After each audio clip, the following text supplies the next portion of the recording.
Hello friends. So நம்ம last வீடியோல பார்த்திருந்தீங்கன்னா abstract classes interface அப்படிங்கிற டாபிக்ஸ் பற்றிலாம் நம்ம பார்த்துருந்தோம். ஸோ நம்ம இந்த வீடியோவில் என்ன பார்க்க போகிறோம் அப்படின்னு கேட்டிங்கன்னா, ஸோ டேட்டா கிளாஸ் அப்படின்ற ஒரு கான்செப்ட் இருக்குது. ஸோ அந்த டேட்டா கிளாஸ் அப்படிங்கிறது என்ன அப்படிங்கிறத நம்ம இந்த வீடியோவில் ஃபுல்லாக பார்க்க போகிறோம்.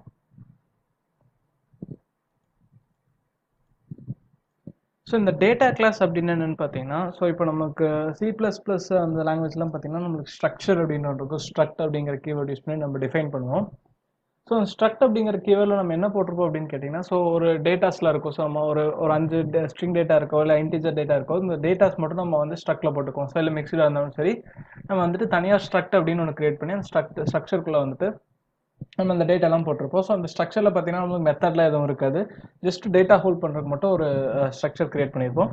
ஸோ சேம் டேட்டா கிளாஸ் காட்லினில் டேட்டா கிளாஸ் அப்படிங்கிறது பார்த்தீங்கன்னா சேம் அதே ஃபங்க்ஷனாலிட்டி தான் நமக்கு அந்த ஸ்ட்ரக்ட் அப்படிங்கிற ஃபங்க்ஷன் என்ன பண்ணுமோ ஸோ அதான் பண்ணோம். ஸோ அது இல்லாமல் எக்ஸ்ட்ராவாக என்ன பண்ணோம் அப்படின்னு பார்த்தீங்கன்னா, நம்மளுக்கு அந்த டேட்டா அதில் இருக்கிற டேட்டா வந்து நம்ம டேரெக்டாக அப்படியே பிரிண்ட் அப்படின்னு கொடுத்தாலே பிரிண்ட் ஆகிறதுக்கான ஃபங்க்ஷன். ஸோ அதை வந்து அந்த டேட்டா கிளாஸ் அப்படியே காப்பி பண்ணுறதுக்கான ஃபங்க்ஷன்ஸ்லாம் கொடுத்துருக்காங்க.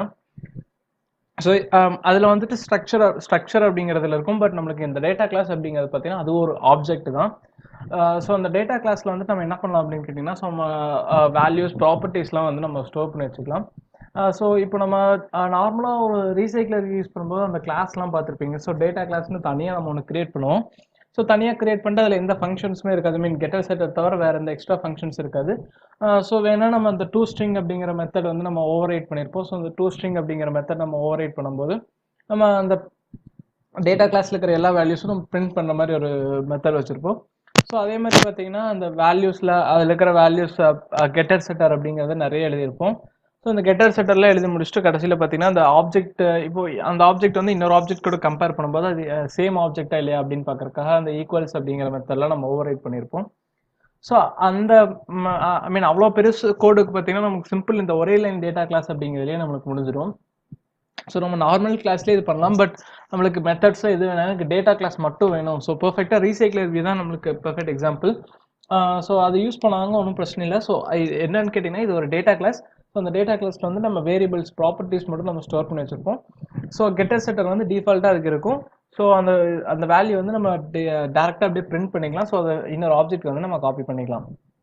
ஸோ இதான் பார்த்தீங்கன்னா இந்த டேட்டா கிளாஸோட ஓவர் வியூ. ஸோ இந்த டேட்டா கிளாஸ் தான் இப்போ நம்ம கிரியேட் பண்ண போகிறோம். ஸோ இதுக்கு என்ன பண்ணலாம் அப்படின்னு கேட்டிங்கன்னா, ஸோ இதில் வந்துட்டு இன்னொரு புது கிளாஸ் ஒன்று கிரியேட் பண்ணிக்கலாம்.